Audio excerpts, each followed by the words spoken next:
and welcome to today's second lesson of the STARS webinar series on democratic constitution making between deliberative and crowdsourced forms of constitutionalism. After Paul Blocher's lecture on imagining Europe, transnational contestation and civic populism, we now have a lecture by Professor Massimo Fichera on discursive constituent power and intergenerational justice.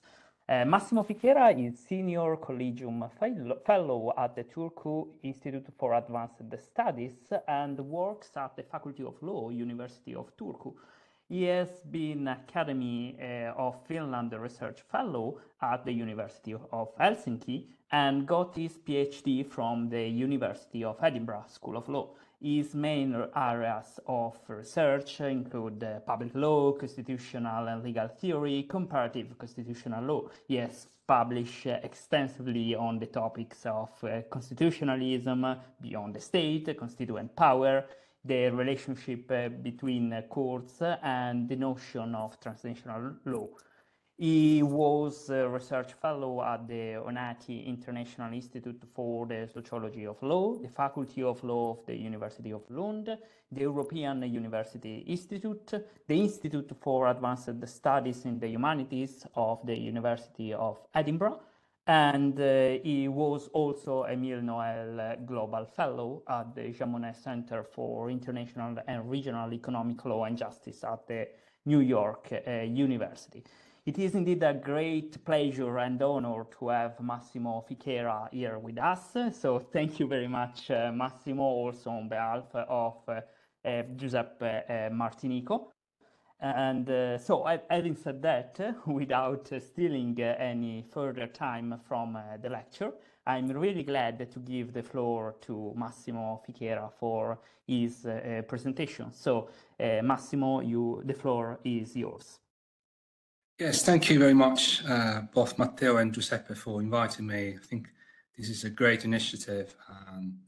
The topic of the whole series of webinars is very interesting, and I'm sorry I haven't been able to attend the previous meetings. I'm sure the discussion was very interesting there too.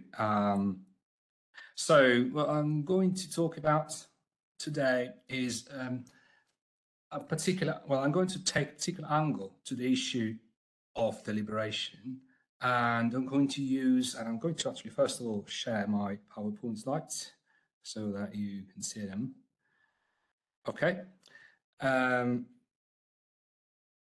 So as you can see here, the topic is discursive constituent power, so a concept that I have elaborated in my previous writings, and I'm going to relate it to a very popular concept nowadays, already for quite some time has been discussed both by political theorists, legal theorists and constitutional lawyers, and that is the issue of international justice.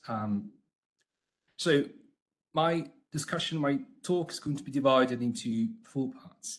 First part is going to be an introduction, and in the second part, I'm going to provide a historical overview of the notion of international justice. Then in the third part, I'm going to just have a short overview of the thought of 2 important thinkers, Habermas and Rawls, on the issue of international justice, or intergenerational justice. And finally, I'm going to end by elaborating more on this concept of discursive constituent power. Right, so why is this idea of intergenerational justice so important nowadays? It is, I think, important because it touches upon the relationship between past, present and future, and something that can be addressed by so many points of view. It's a very, very complex concept. Perhaps it can be simplified by just looking at a famous classic science fiction film, Back to the Future. I'm sure most of you have seen it. Whereas the main character is able to move first back to the time of his parents, and in a later film also in the future, to meet his own self when he's actually older. And I think it gives the idea of relationship between generations. So if you could do that, if any of you here in this virtual room could actually do this, what would you do? Would you go back to your earlier, to your ancestors, for example, and say, look, well, and hold them responsible for, you know, something that they've done and which has affected your own life nowadays? Or alternatively, would you go to the future and see what happens to children's children, and whether, you know, any of what you've done today has had any impact on, you know, them in general? So of course, I'm sure that many of you are also very curious about this, and this is related very much to, I think, something that has been inherent in our culture for centuries and centuries. We could even go to the Enlightenment idea of modernity. So already from modernity, from the time of Enlightenment, this understanding of modernity was peculiar because it was seen as a break from everything that happened before.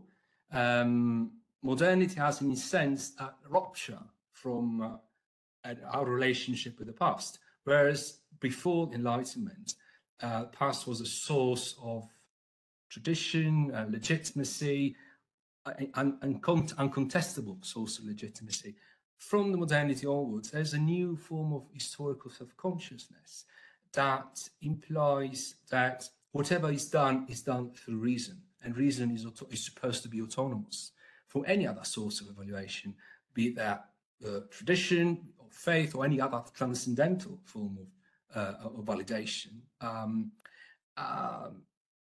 That, of course, means also that reason is the main, if not the only, place where we go to find a justification of whatever is done, including, of course, a constitution. That also means that there is a peculiar, we can call it, future-oriented perspective. The idea that reform and progress is always possible, that we are actually always going further and further towards a better life, that it cannot be otherwise than better and better. This idea is ingrained in many of our ways of thinking. It was particularly popular, perhaps until the turn of this century. Nowadays, with so many things happening, it can be really questioned from different perspectives. Then, of course, if this is true, if our understanding of modernity is as something autonomous because of its capacity of reason, this means also that the ideas of autonomy and legitimacy are different, because the claim of enlightenment is not simply that we now do things better than our ancestors, but rather that we do them differently, because, again, we use the instrument of reason. And there is therefore this idea also of self-preservation. I would like to actually point this out, because I will come back to this later in the presentation. Self-preservation of the rationality of enlightenment. This rationality means that modernity itself has this capacity to question itself through the instrument of reason. And that means that it also, at the same time, called upon to provide the grounds for its own legitimation. It doesn't find legitimation elsewhere. It doesn't find it, again, as I said before, from tradition or from faith. It just finds it through its own capacity of critique. Of course, none better than this, at least in the time of Enlightenment, can explain than Immanuel Kant, of course, who was one of the first, if not the first, to actually bring out this notion of modernity. Now, interestingly, he addressed the issue of the relationship between generations. And he claimed that this relationship is instrumental, in the sense that we, as current generation, we receive the benefits of whatever our ancestors have done. But of course, we cannot reciprocate, because they're gone already. So we are simply the beneficiary, and they are simply the benefactor, and that's it. There is no, bilateral interaction. And you found this to be an inherent injustice, because of course the earlier generation would simply sacrifice themselves, or would in a way make efforts to do something that something good that we would only be able to use for our own benefit. And he developed also the idea of perpetual state, in the sense that it is true that we owe an obligation towards our future others, because he conceived of society and of polity as something that exists across time. Now, what is interesting is that he could claim this, as I said before, that the relationship between earlier and later generation is simply a relationship equivalent to benefactor-beneficiary. He could claim this because he assumed that progress is linear, that we could only do better and better, as I said before. There's no going worse. There's always improvement, further and further.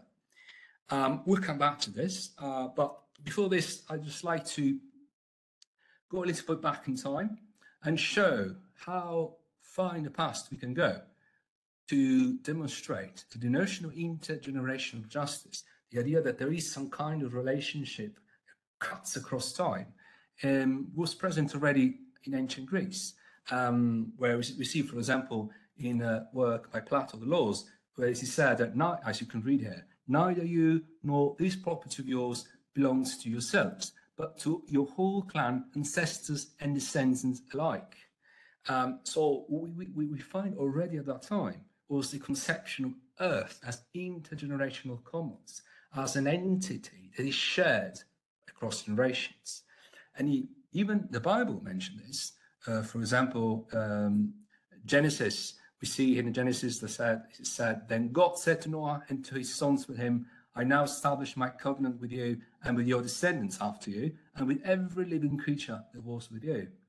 Or again, every male for all your generations shall be circumcised, so my covenant shall be in your flesh an everlasting covenant. The idea of a pact across generation that goes on and on and on. And we'll see later what this means, more specifically for constitutionalism. Later in time, Middle Ages, we have Thomas Aquinas even, who again, well, he's a famous natural lawyer, but he also said that the understanding of polity is that it is established to endure for not only for a short time, but to last for all time by the citizens succeeding one another. And again, if we go further in time in the Middle Ages, we see that even in the Magna Carta, a classic document of English constitutional law, but he said, know that we, King John, have granted to all free men of our kingdom, for ourselves and our heirs forever, all the liberties written below, to be had and held by them and the heirs of us and our heirs. And it's repeated in different steps, in different points of the Magna Carta. And again, it comes back in the Bill of Rights, 1689, where he said, one of the passages, what all in singular, the rights and liberties asserted and claimed in the said declaration are the true, ancient, and indubitable rights and liberties of the people of this kingdom. And all officers and ministers whatsoever shall serve the majesties and their successors according to the same in all times to come. Well, in the Enlightenment era, this idea that things move from one generation to the other, and that some things must be preserved, that was really very well elaborated by John Locke, who even relied on the notion of preservation of mankind. So not even just simple a group or a family or a society, but the whole of mankind. And we find in his famous work, the Second Treatise of Government, and first of all, the concern for the preservation of human species as such. Second, the obligation to treat the earth as though humans were not simply owners, actually not at all owners, but actually tenants. And again, here we see the idea of earth as intergenerational commons, the notion of properties, economic dimension, which we saw earlier on in the Bible as well. The fact that we are here not as absolute sovereigns or absolute owners, but simply as tenants. And as such, we also have a number of duties that we need to comply with, including the obligation not to destroy creation, and here we see again the religious element, the obligation to leave behind enough and as good for others, and the obligation to honor and preserve as much as possible each generation's right to make its own political choices. Now, I'd like to point out this last part, the idea of the right of each generation to make its own political choices, which nowadays we define as generational sovereignty. Each generation is sovereign on its own terms. So that, as you can see here, whatever engagement or promises anyone has made for himself, he is under the obligation of them, but cannot by any compact whatsoever bind his children or posterity. Similar thought was already present in Argan Sidney, another thinker who preceded even John Locke. Now here we already see some signs of a tension, because okay, on the one hand, we say, well, we have these obligations towards our later generations, our future selves. But on the other hand, he's also saying, well, but you're free to do whatever you want because we are sovereign as such, as a generation. And this kind of tension will be particularly evident in later texts. Now, if we go to the first constitution in modern sense, which is the United States Constitution, the preamble itself says, we the people, a famous statement, we the people of the United States, we are to secure the blessings of liberty to not only to ourselves, but also to our posterity. So the idea of posterity was already present at the time of the US Constitution. Posterity here, therefore, in a sense, emerges as a source of legitimacy of the Constitution. Many of the founding fathers, in fact, actually mentioned this idea of intergenerational relationship. So, for example, George Mason, we see that in a letter to George Washington, James Wilson, Roger Sherman, James Madison, they all, in different ways and different expressions, convey this idea that we have something we need to provide, we need to do something not just for ourselves, but also for our children and children's children. Now, posterity can be not only simply a source of legitimation, but it can also be a source of contestation of the legitimation of the Constitution. So if you look at, for example, what Agrippa, which is the nickname for James Winthrop, one of the people that took part in the drafting of the US Constitution, he actually opposed, he was an anti-federalist. He opposed the creation of the Federation, the US Federation, and he opposed it by using, again, the notion of posterity, as you can read here. He did not like the fact that there was no Bill of Rights. And he said that, as you can read, by adopting the form proposed by the convention, you will have the derision of foreigners, internal misery, and the anathemas of posterity. So you will be blamed by posterity. Instead, by amending the present confederation and granting limited powers to Congress, you secure the admiration of strangers, internal happiness, and the blessings and prosperity of all succeeding generations. Here again, you see how strong this language is, how powerful this message is, in a sense. But what is even more interesting is that there is one perhaps hidden actor in the creation of the US Constitution, and that is the Iroquois population, the indigenous population of the time, some of the indigenous population, who actually took active part in the drafting of the US Constitution, in a sense that what the kind of constitution that they used for their own purposes, which was an oral constitution dating back to the 12th century, was relied upon as a source of inspiration by the founding fathers. And one of the elements that we relied upon was precisely the principle of the seventh generation. What is the principle of the seventh generation? The idea that, or notion that, in our every deliberation, we must consider the impact of our decisions on the next 7 generations. It was actually really discounting. We need to count precisely up to number 7. And so whatever we do now, we don't do it simply for the sake of doing it, but we hold a responsibility. Very interestingly, this idea, this principle can be found also in other indigenous population, for example, the Maori in New Zealand. So just to show you how the notion of intergenerational justice is present not simply in our own culture, Western culture, dating back to Greece, but also in other cultures elsewhere, in other places.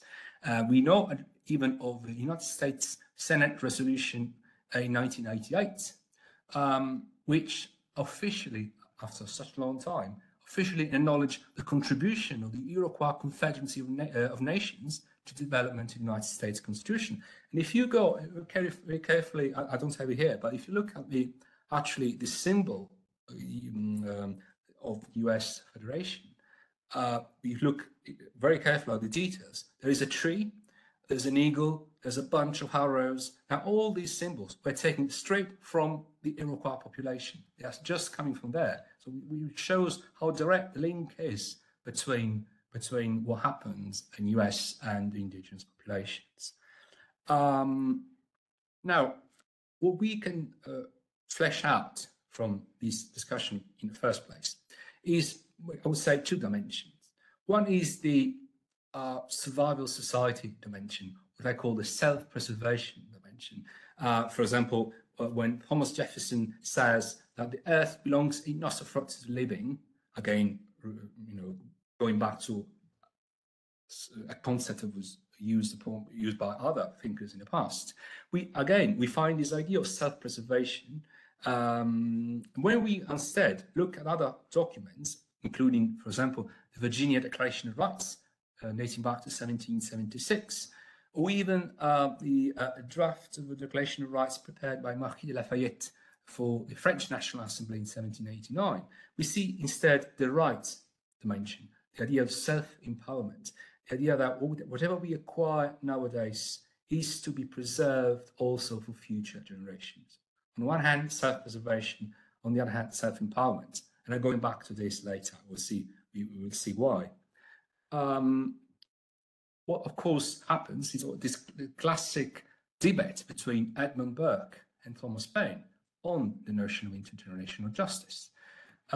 Very famously, Edmund Burke defines society as a partnership not only between those who are living, but between those who are living, those who are dead, and those who are to be born. So each contract of each particular state in a polity is but a clause in a great primeval contract of eternal society. That's what he says. And he adds to this, people will not look forward to posterity, would never look backward to their ancestors. So his idea is that we should not only look at the future, but we should always keep in mind whatever comes from the past. Very differently, instead, Thomas Paine says, I'm contending for the rights of the living, and against their being willed away and controlled and contracted for by the manuscript assumed authority of the dead, and Mr. Burke is contending for the authority of the dead over the rights and freedom of the living. So we see here that the scope of our obligation towards other generations is different. Because whereas according to Paine, who was in favor of the French Revolution, past generation should not place a burden on the will and sovereignty of current generation. So again, the idea of generational sovereignty, as we saw before. We should not simply follow uncritically whatever is inherited from the past. Instead, Burke said that his current generation had a duty, the obligation not to place in danger whatever happened in later. The reason why he was against the French Revolution is precisely that the French Revolution, unlike the US Revolution, produced chaos and disorder. And that was something that he did not like, because he would upset the ways things are, and that would damage later generations. So here we see very clearly what I mentioned earlier, this tension between our ability as current generation to dismiss whatever is being done in the past, and at the same time, our duties towards the future. There are different possible solutions to this tension. One solution is that offered by Thomas Jefferson. What he says is that, well, he proposed that every generation every constitution would expire at the end of 19 years. He calculated this time frame so that every 19 years, exactly, there will be an obligation to set up a new constitutional assembly, get together and draft a new constitution in order to have an updated version of our rules of society. And not only this, but also whatever debts have been accumulated by one generation should not be burdening later generations. So even all the debts accumulated should be simply cancelled every 19 years. And here we see another aspect of intergenerational justice, which is the idea of long-term public debt, which is again something that implies a responsibility that we have towards our children's children and so on. On the other hand, another solution is offered by James Madison. Now, what will he say here? Well, he relies on the doctrine of implied consent elaborated by John Locke. And his idea was that constitution should simply remain effective until dissent will be expressed. So you simply imply that people consent to a constitution, and when this consent is withdrawn in whatever way that could be, then the constitution should be replaced.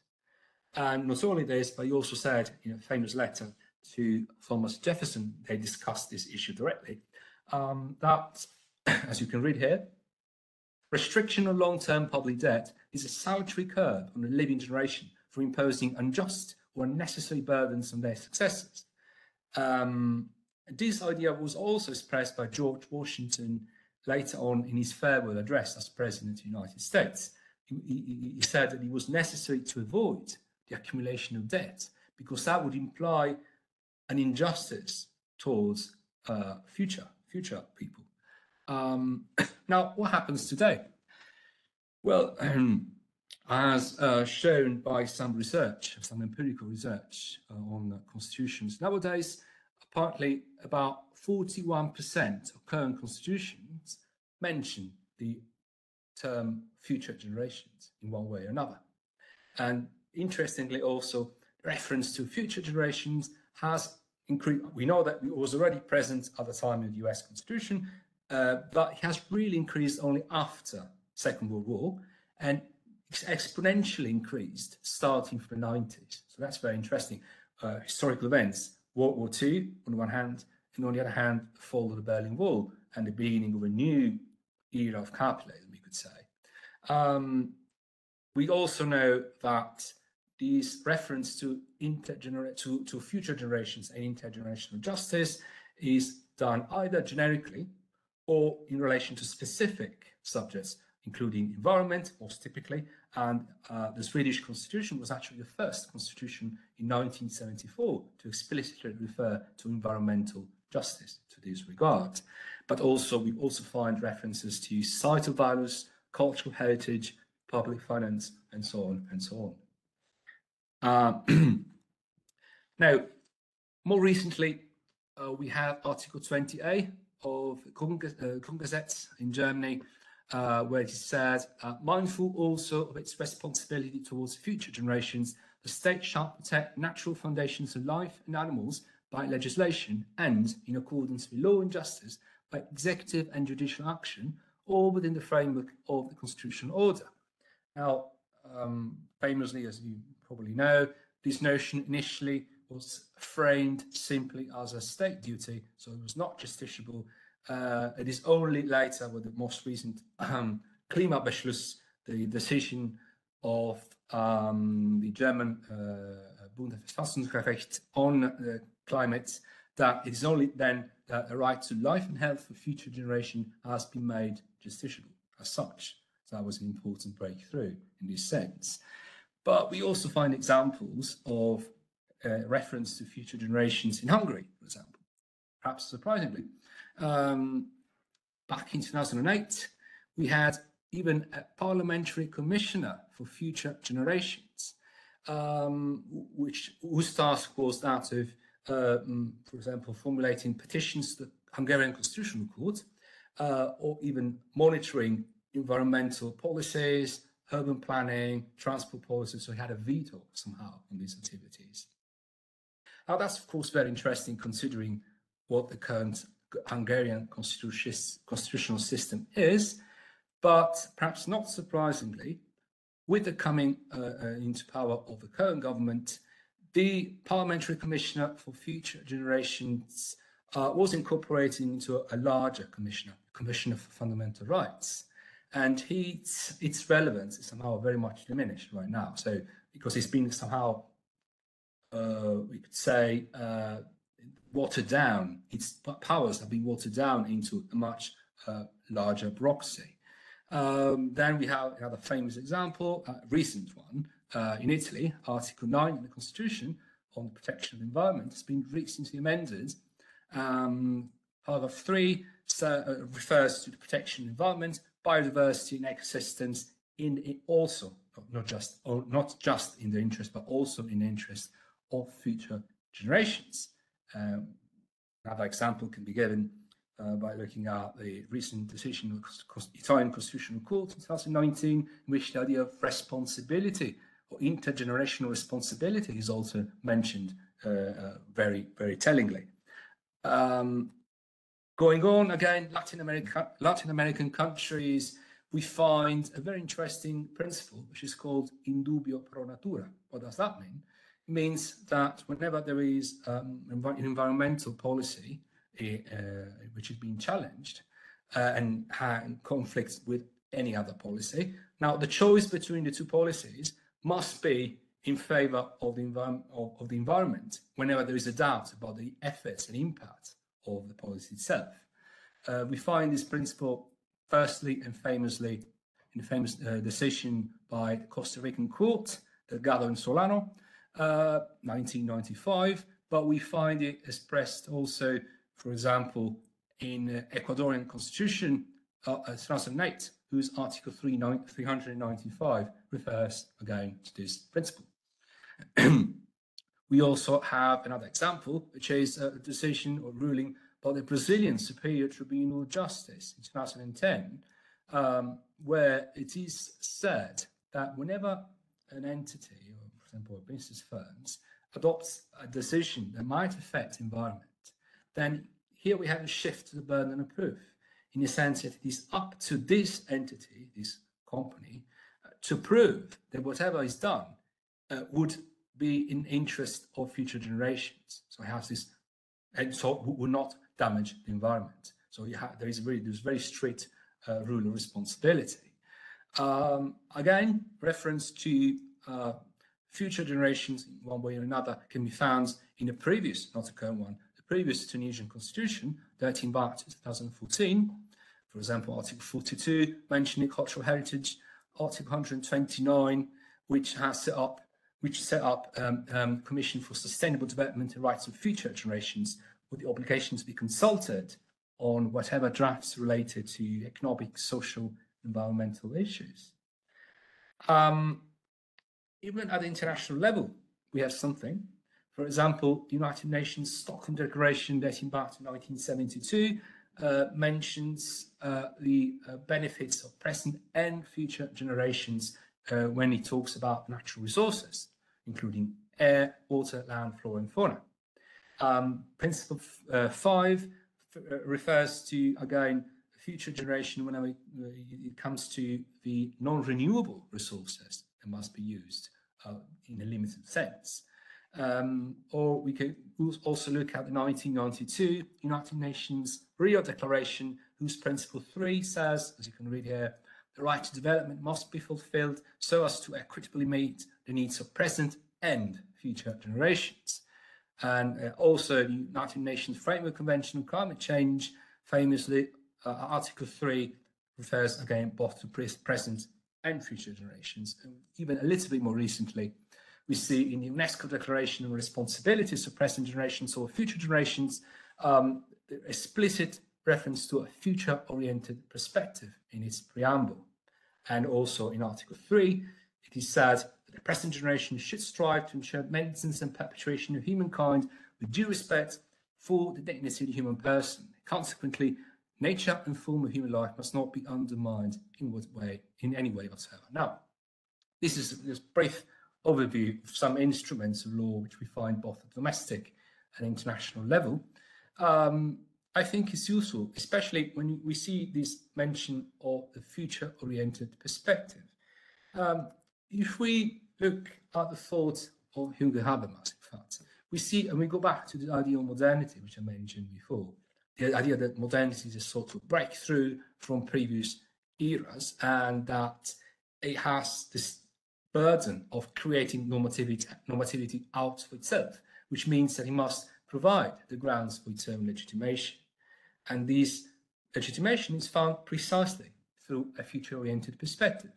The idea is that modern world is different from the old because it is open to the future. There's an openness to the future through, not through a hypothetical social contract or historical actually pact or agreement, but through a future-oriented project of constitutionalization.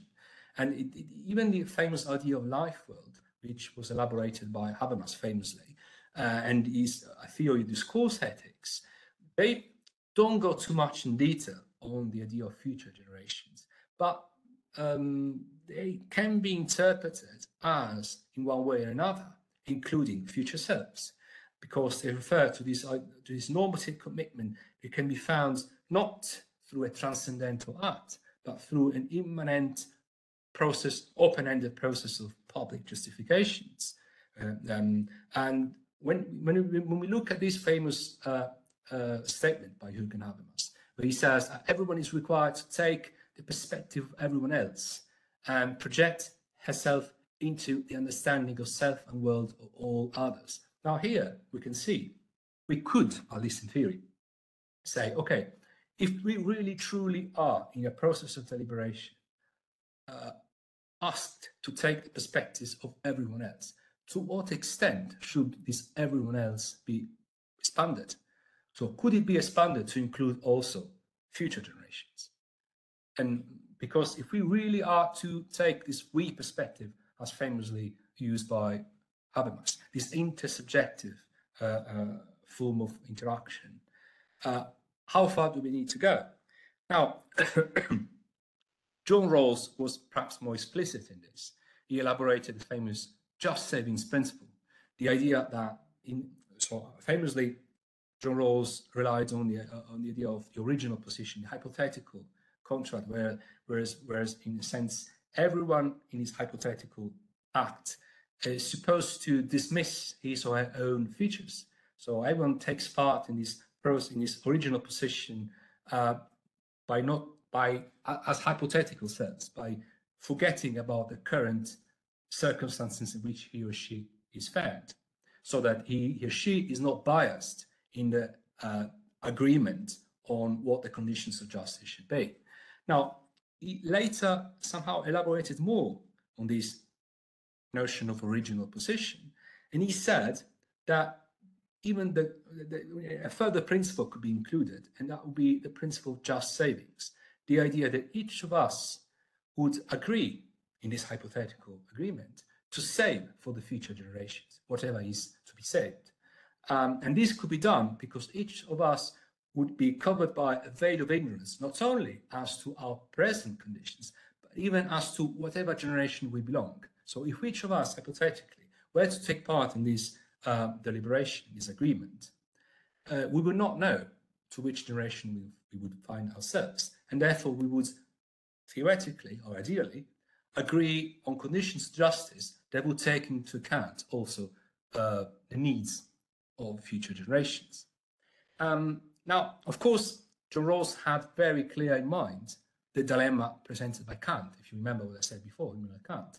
Immanuel Kant said that there is an inherent injustice in the fact that we receive benefits from our earlier generations and we do not reciprocate these benefits. Now, how does he, meaning John Rawls, overcome this dilemma? Initially, he referred to the idea of mutual care for our children's children. So the idea that this mutual care will be our motivation for saving something for the future generations.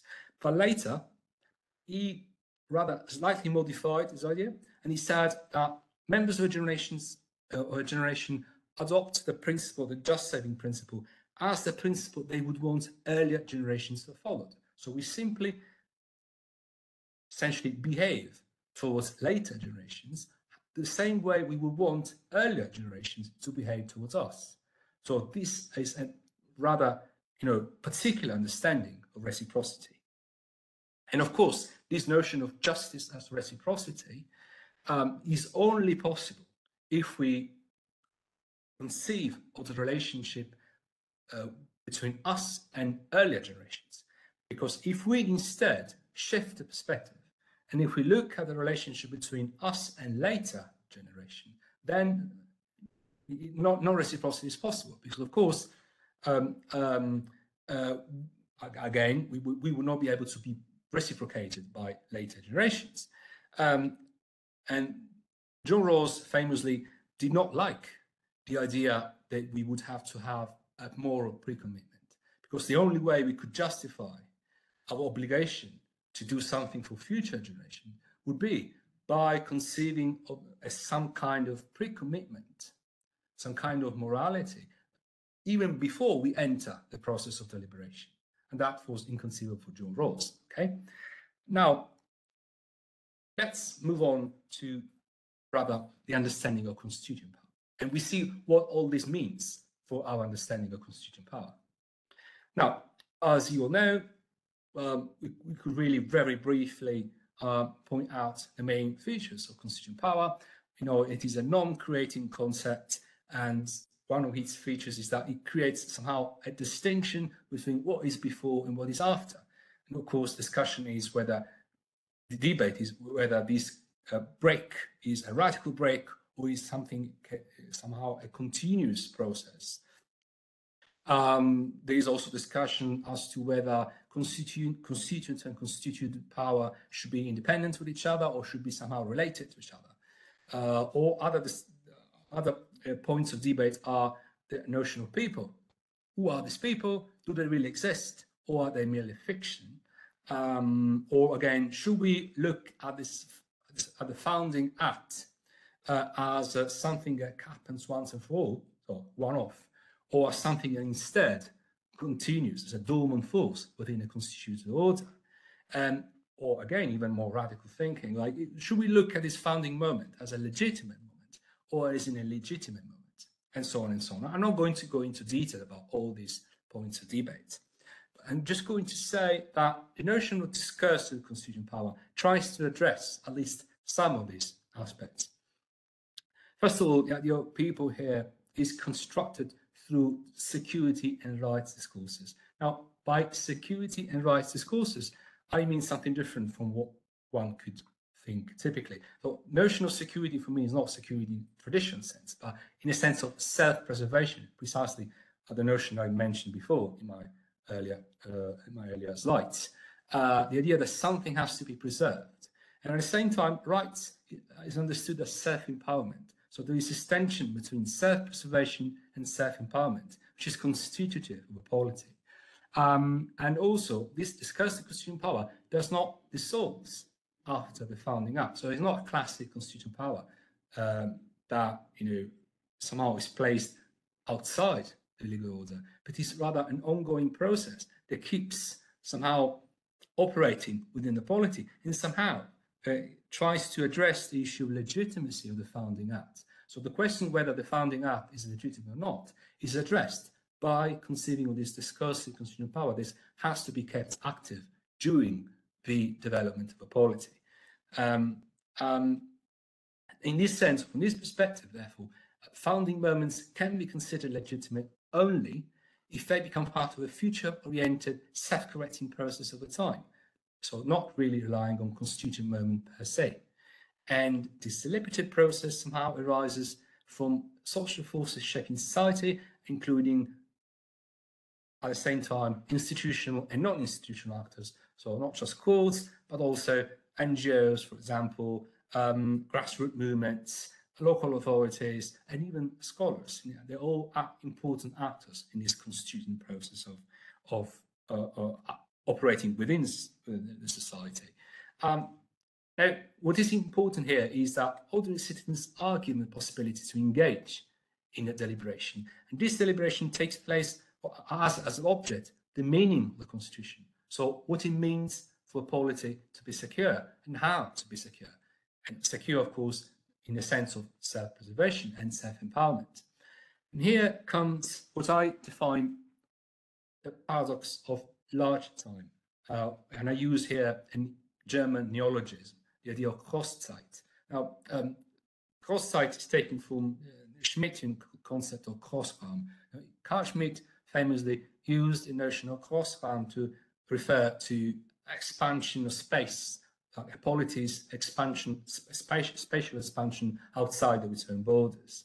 Now, what I refer to here is rather the temporal expansion of a polity, given that every constitutional arrangement, by definition, aspires to perpetuity, aspires to endure and last across time.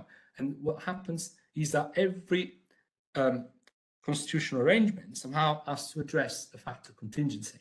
And so here comes the paradox. So either how do we deal with time, with constitutional time? So either we set the core values of a polity once and for all. So the binding values are, this binding commitment is established once and for all, and is supposed to bind the polity forever. But if we do that, of course, the risk is that of undermining democracy. The risk is that of undermining the will of later generations. On the other hand, the issue is that we could embrace contingency, in the sense that we could simply accept that a constitution has to be replaced after some time. But if we do that, then what we need to, we would consequently forget about having a commitment across generation. We would have to accept that there is not real commitment. Everything is up for negotiation. Now, this paradox is somehow reflected by the debate between Burke and Paine, as I mentioned before. On one hand, we have the idea of generational continuity, that you are placing constraints on the autonomous individual. And on the other hand, we would have individual autonomy, the idea of allowing at one point for some breaks whenever this is necessary to prevent injustice. The idea, therefore, that authority can only be legitimized by consent, right? Now, I think it is somehow possible to reconcile these two positions. And I think this is possible by looking at the notion of legality as auctoritas. Now, when I talk about auctoritas, I refer to the Latin notion, whose etymology comes from augere, the Latin verb for increase. So something that increases from the past and over grows over time. That means that we need, from one hand, to look at the past. Of course, whatever we have agreed in the past has some importance. We cannot dismiss it just as such. At the same time, though, we need to take into account the needs of the future generation. And now, what I suggest, therefore, is a shift from the notion of reciprocity that we use, for example, we find in social contract theories, to the notion of mutuality. So we should conceive, in this sense, not as ourselves being bound to or having some sort of duty towards future generations, as if future generations were some distinct subject placed somewhere in the remote future, but rather we should kind of revert the perspective and look at the future generations as having a stake in whatever decision is taken by current generations. And at the same time also, we also have a stake in whatever is decided by future generations. So there's a sort of mutuality here, in the sense that we as present generations and later generations, we are part of something that is shared and that has to be somehow preserved for our own, all of us, for all of our benefit.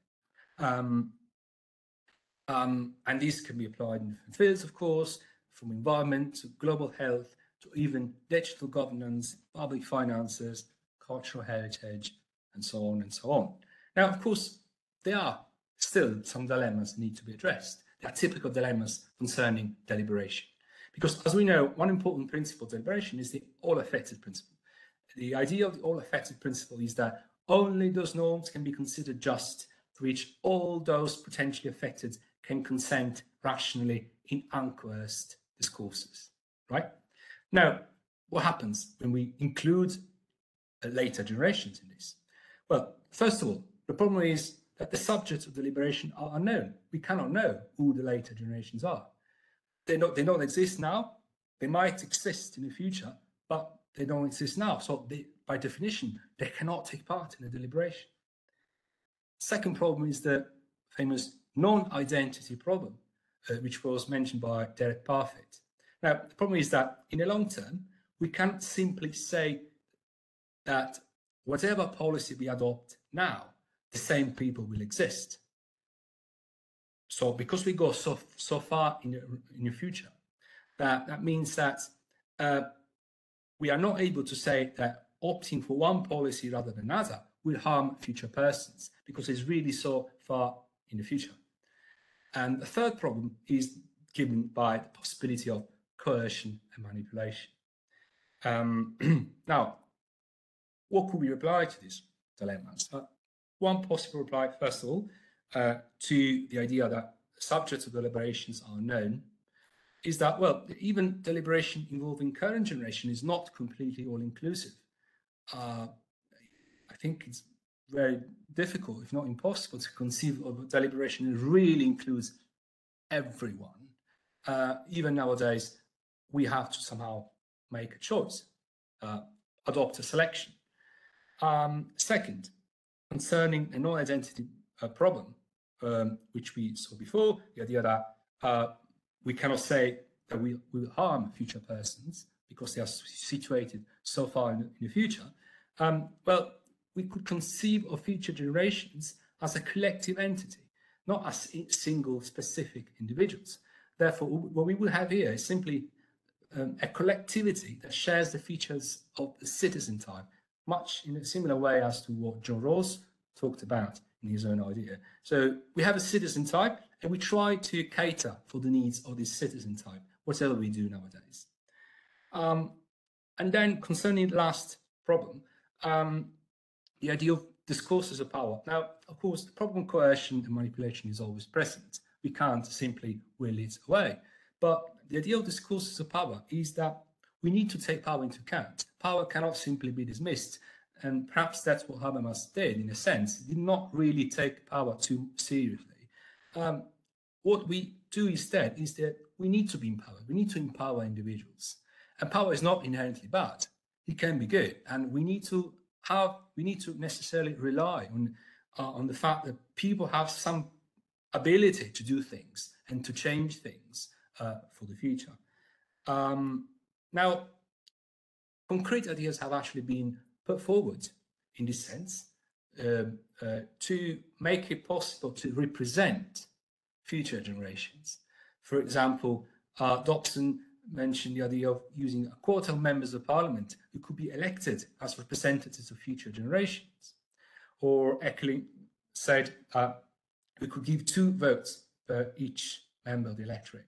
1 vote would be for current generations, another vote would be for future generations. And he even proposed a guardianship model, which means a right to initiate legal proceedings on behalf of posterity, and that would be exercised both or either before national and international courts. Or even someone has mentioned the ombudsman model, so an ombudsman for future generations. Now, what is important here, in any way, in whatever policy proposals we have, is that we should keep in mind the idea of mutual representation or mutuality. So we should keep in mind the fact that the ability to enter into reciprocal dialogue should not be considered a necessary element of deliberation, because otherwise we undermine the idea itself of intergenerational justice. And at the same time, also, I think that some sort of pre-commitment is necessary. And here, I would say that what is important is that will be some kind of commitment for the survival of a polity. We need to take into account in our deliberation, and this deliberation, of course, it will take place at a second level. So it will be deliberation about what tools we use to deliberate. This deliberation has to take into account a sort of political morality, which I call the political morality of security. The idea that whatever we do We do it because we are committed to the survival of a polity. Thank you.